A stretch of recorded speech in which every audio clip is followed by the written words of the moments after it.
வந்து பயங்கரமான ஒரு இது. சோ அதுபடி அவங்க ப்ராப்பரா அவங்க ப்ரொசீஜர் பண்ணதான் செய்வாங்க. இந்த லேடி ஏன் அந்த மாதிரி தேவையில்லாம பண்ணுச்சுன்னு தான் எனக்கு தெரியல. ஆக்சுவலா தப்பிக்கிறதுக்கு ஓகே, நீங்க யார்ட்டையாவது ஹெல்ப் கேட்கலாம், வைக்கலாம். இன்ஜெக்ஷன் போடுறீங்க, இறந்துட்டாரு. சோ அப்புறம் அப்பவாது யார்கிட்டயாவது நீங்க இன்ஃபார்ம் பண்ணிருக்கலாம், அந்த மாதிரி நடந்தது அப்படின்னு சொல்லியிருக்கலாம். இப்போ நீங்க அதை வந்து பாடிய வந்து டிஸ்போஸ் பண்றேன்னு சொல்லி துண்டு துண்டா வெட்டி அதை ஏதோ ஒரு ஆத்து பக்கத்துல போட்டிருக்காங்க. அதுக்கப்புறம் இங்க போலீஸ் எல்லாம் என்னங்க நினைச்சீங்க? இது என்ன மூவியா? டக்குன்னு ஒரு சீன் கட் பண்ண உடனே அந்த சீன் அப்படியே மறக்கிறதுக்கு எப்ப ஃபாரன்சிக் அது இதுன்னு இப்பெல்லாம் டெக்னாலஜி எவ்வளவுதான் இருக்கு, சிசிடிவி ஃபுட்டேஜ் அது இதுன்னு சொல்லி ஒருத்தவங்களோட ஸ்வெட்டு, ஒருத்தவங்களோட ஹேரு, அப்புறம் நெயில், இதெல்லாம் ஒரு சின்ன துரும்ப வச்சு கூட யாரு என்னன்னு பக்காவா கிரிமினலை தூக்கிடுறாங்க.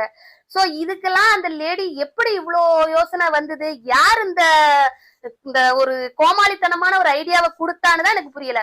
அது மட்டும் இல்ல, அங்க மட்டும் இல்ல, நம்ம இடத்துலயும் நிறைய நடக்குது. இந்த அவிச்சு குக்கர்ல வைக்க, இடிச்சு அம்மியில வைக்க.